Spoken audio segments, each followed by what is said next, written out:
Então, pessoal, as estações elevatórias de água, tá? Que a gente pode chamar mais simplesmente de bombeamento, tá? São utilizadas para quê? A principal finalidade, que está bem claro para todo mundo, que é vencer desnível geométrico, quando tu tem que levar a água de um ponto mais baixo para um ponto mais alto. E aí, tu tem que inserir energia no sistema, então tu utiliza as bombas para fazer isso. Tá? A principal utilidade delas é vencer desnível geométrico, mas não é só isso. Tá? Associado ao desnível geométrico também tem a perda de carga, por exemplo, que lembram em hidráulica você deve ter visto que a altura manométrica total é o desnível geométrico mais a perda de carga. Tá? Então, utilizando ali os conceitos de perda de carga, os conceitos de Bernoulli, a gente verifica que isso é importante no sistema de abastecimento de água. Então, as bombas têm essa finalidade. Okay? Só que, por outro lado, o uso excessivo das bombas, ele te traz um custo muito elevado energético. Tá? A conta de energia da concessionária, vocês vão ver nessa apresentação aqui no material que está disponível para vocês, ele é muito alto em virtude exatamente das estações elevatórias, tanto de água bruta, que são as que estão ali aparecendo para vocês, a do Marrecas e a do Faxinal, aqui no nosso caso, do sistema de Caxias, tá? Então, são as estações elevatórias de água bruta, tá? Como as EAT, que são as estações de água tratada, estações elevatórias de água tratada, ok? E, em ambos os casos, tu tem um custo energético muito elevado. Então, tu tem que tentar otimizar a utilização dessas bombas, utilizando as bombas mais adequadas, procurando na concepção do teu sistema usar ao máximo a gravidade, ok? Depois a gente vai se aprofundar um pouquinho mais nisso, a gente já falou nisso na reservação, os reservatórios são importantes para, por exemplo, evitar o bombeamento no horário de picos, desligar as bombas que abastecem os reservatórios no horário de pico, isso ajuda. Então, essas bombas dentro do sistema, elas são muito variadas. Tá? As que estão aparecendo nessa imagem para vocês são as elevatórias de água bruta, que são as grandes do sistema. E não são em número tão grande assim.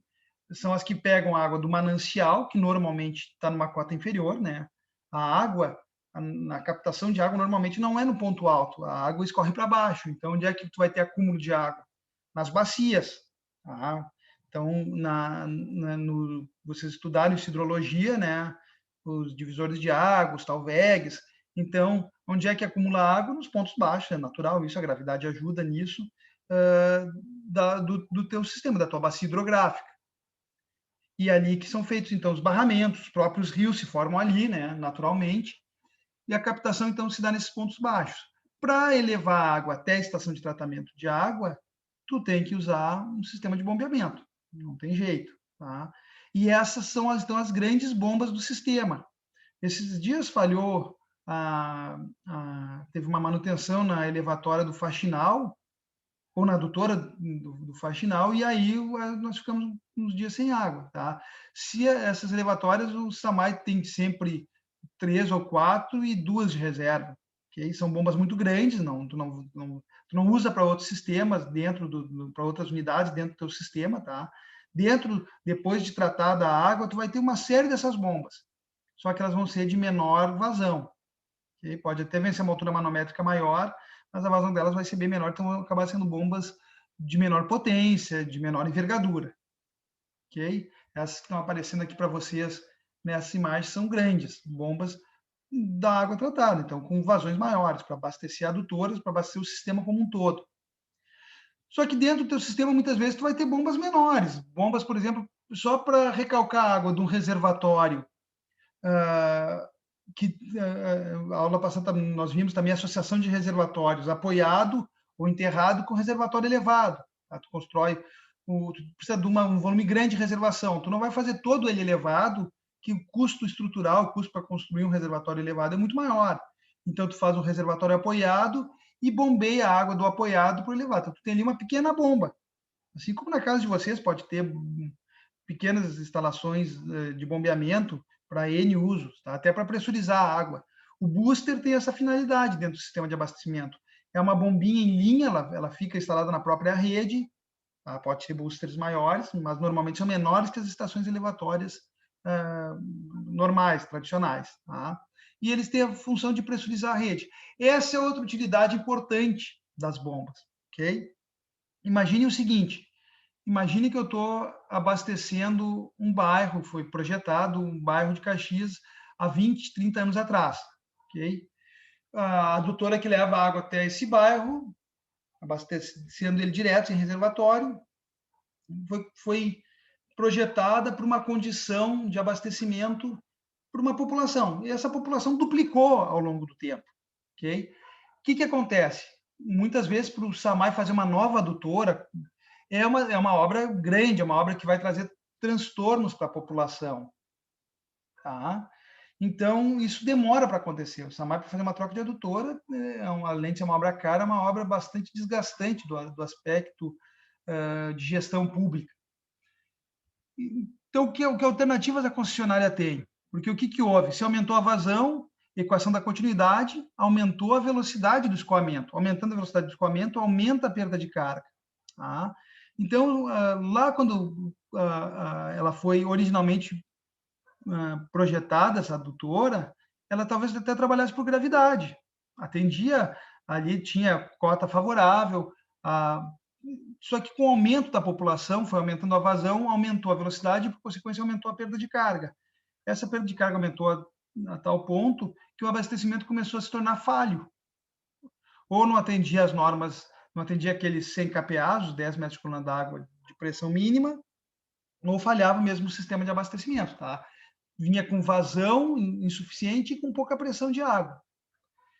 Então, o SAMAI, em vez de fazer uma nova adutora, que é uma obra que tem que ser muito bem pensada, projetada, tem um custo, botou um sistema de bombeamento, botou energia no sistema, ok? Com isso, ele compensou de forma temporária ou resolveu parcialmente o problema. A que custo? A um custo energético, um custo de conta de luz. Tá? É o custo da tua adutora também não funcionar numa condição perfeita. O sistema deixou de estar perfeito, isso tem que ser bem claro, tá?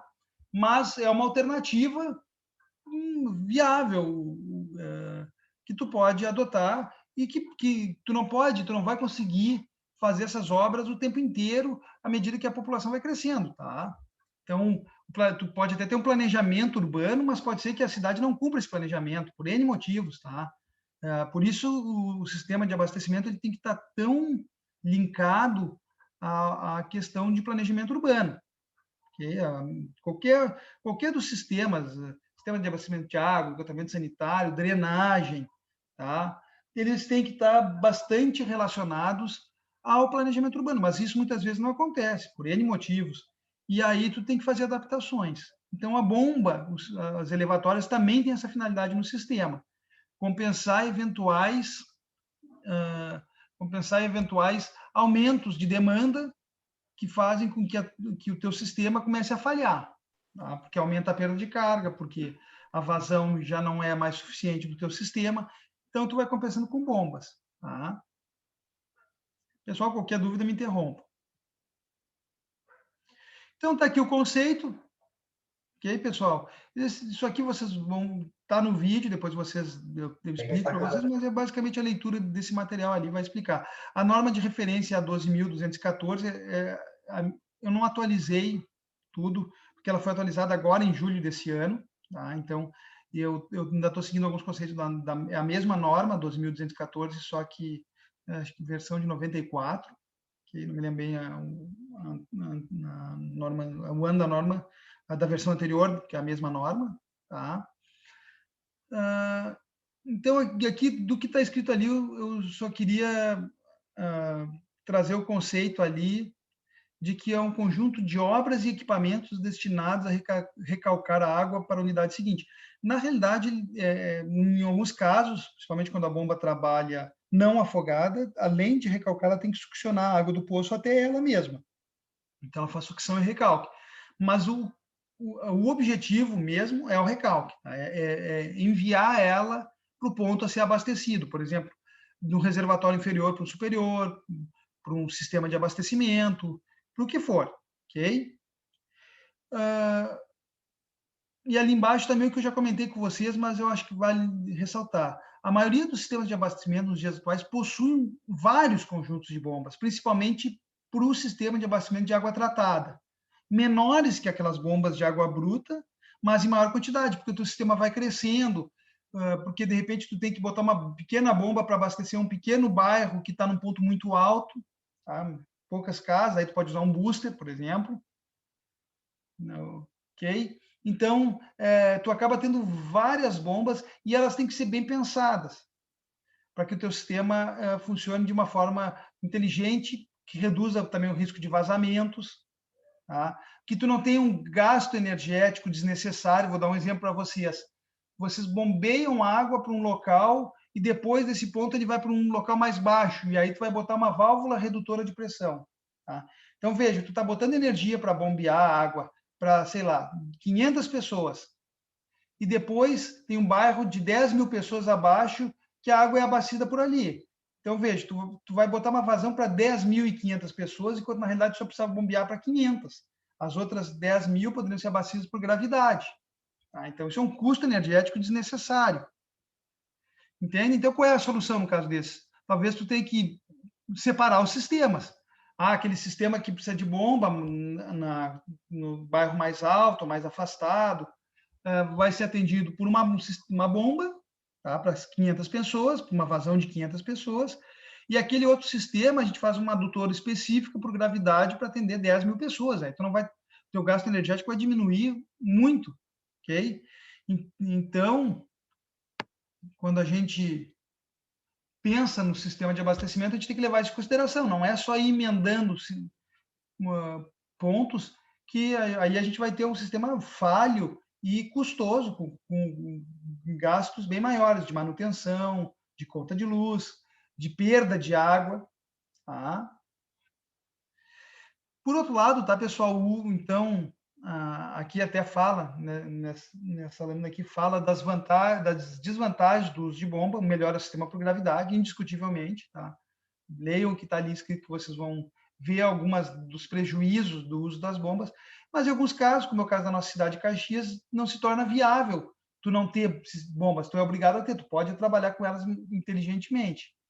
Por outro lado, pessoal, hoje, com os conhecimentos de eletrônica, computação, equipamentos de controle remoto à distância que a gente tem disponível e com custo baixo, o sistema de bombeamento ele tem uma vantagem. Ele te permite um controle muito maior do sistema. Tá? Tu consegue verificar o que está acontecendo pelo próprio funcionamento das bombas e também ter comando sobre elas. Diferente de um sistema por gravidade. Sistema por gravidade, tu não vai ter controle sobre a gravidade.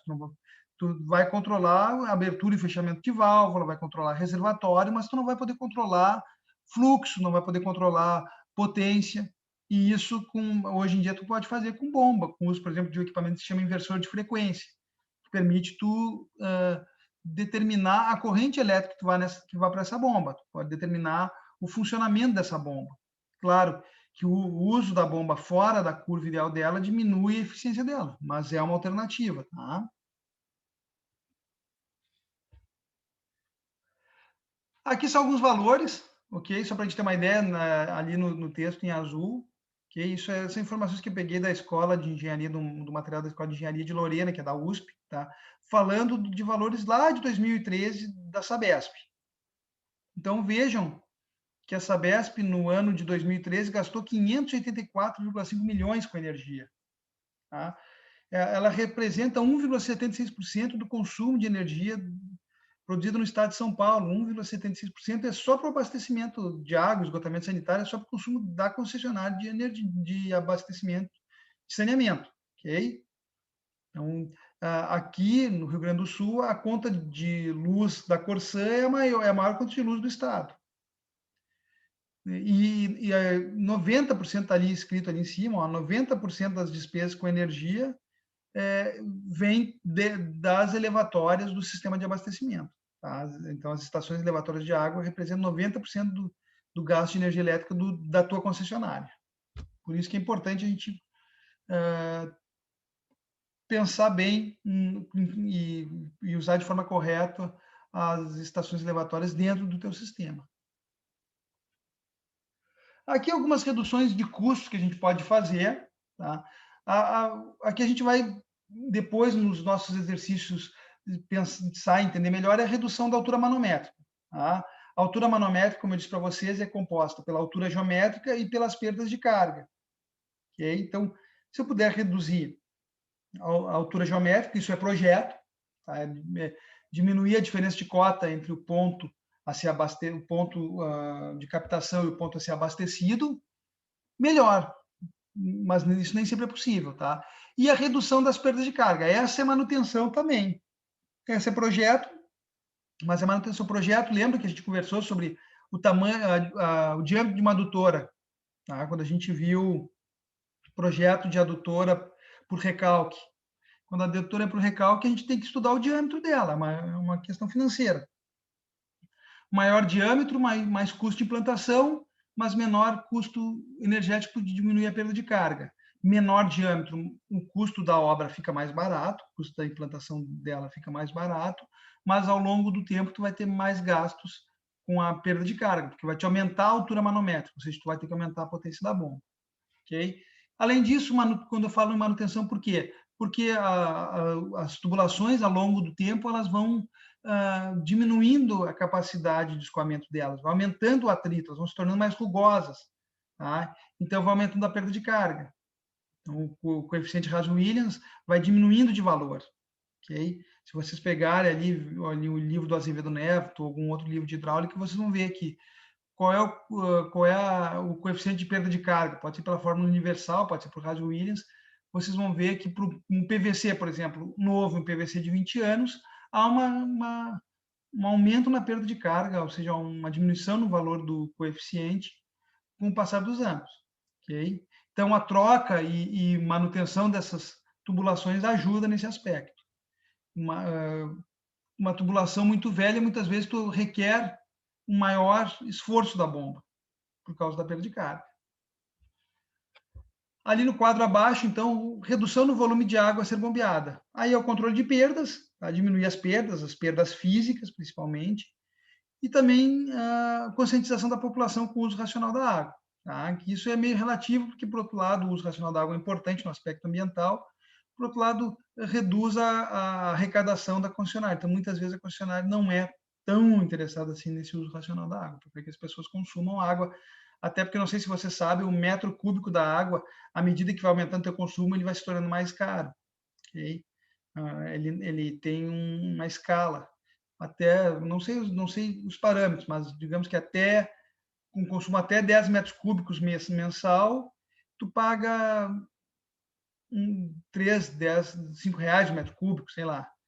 A partir de 10 metros cúbicos, o metro cúbico passa a custar 8 reais, 9 reais. Então, as concessionárias normalmente trabalham com esses valores escalonados.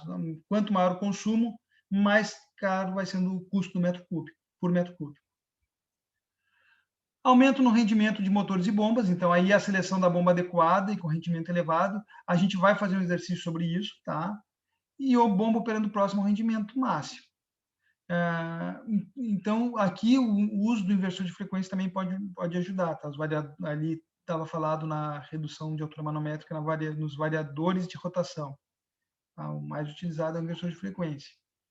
Então, eles também permitem esse uso mais inteligente. E consumo de energia fora do horário de pico. Então, tu não vai ter uma redução no consumo de energia, mas tu vai utilizar a energia quando ela é mais barata. Aí é questão financeira mesmo. Tá? Então, como fazer isso? Utilizando reservatório, com volume adequado de reservação e a operação ser bastante inteligente também. Tá, pessoal? Aqui são os componentes de uma estação elevatória tradicional, okay? Aqui algumas imagens. Isso aqui eu vou pedir para vocês verem o vídeo durante o fim de semana e vocês vão entender um pouquinho melhor. Falando um pouquinho só sobre as bombas, tá? Eu comentei no início da apresentação aqui que as bombas centrífugas de fluxo radial são as mais utilizadas nos sistemas de abastecimento, tá? Essa imagem é uma delas, tá? Aqui está o motor e aqui está a bomba. Então, está aqui o eixo que transmite, aqui faz ligação do motor com a bomba, tá? E aí tem um rotor que gira aqui dentro e que faz a água subir aqui. Então, apesar de ter um eixo, o fluxo é radial, tá? Tangencia o rotor aqui, ok? Então, essas são todas as bombas aqui é a mesma coisa, né? Bom, aqui o motor está verde e a bomba está azul, tá? Então, as bombas de fluxo radial funcionam assim. E por que elas são muito utilizadas? Porque elas vencem grandes alturas manométricas, tá? E baixa vazão. Na realidade, a vazão não é tão baixa assim. Depende do tamanho da tua bomba. Tá? O que acontece? Não sei se vocês estudaram hidráulica, a curva da bomba. Quanto maior for a vazão, menor vai ser a altura manométrica e vice-versa. Tá? Então, quando a gente fizer o exercício, vocês vão entender um pouquinho melhor esse conceito. Essas são as bombas que a gente vai utilizar, as bombas centrífugas de fluxo radial. Elas podem ter mais de um estágio, tá? Quando houver variação na pressão da bomba. Por exemplo, quando houver a perda de carga variada, tu pode ter bombas de múltiplo estágio. Ok, pessoal? Já está acabando o tempo aqui da primeira parte da aula, tá? E a ideia, então, é falar mais um pouquinho sobre isso e a gente já começar o dimensionamento, o exercício. Beleza? Então, já vou encerrar porque já vai terminar o nosso tempo mesmo.